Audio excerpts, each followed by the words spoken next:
Just to continue, this is just to continue on for the other hot glue necklace video. I'm just going to show you how I want to decorate it.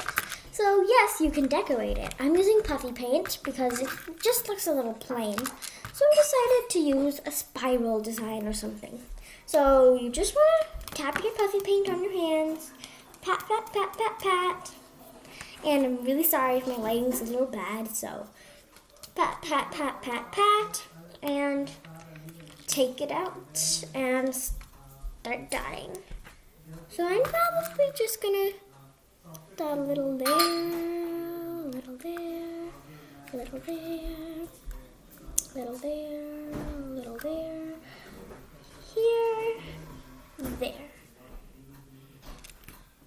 So that's my blue for now. And then I'm gonna go with pink.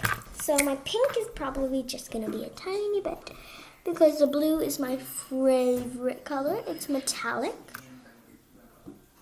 If you don't have puffy paint, it's okay. You can just paint it with markers or color it with markers or paint it with acrylic paint. It's your choice. So it is getting a little hard because I didn't leave much space to do the outline, but it's okay. I can manage. And there.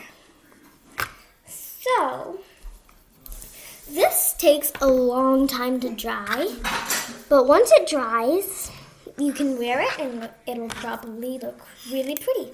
Now my blue kind of looks a little weird and plain on this pink. So I'm going to add a few more dots on top of the others so the blue stands out.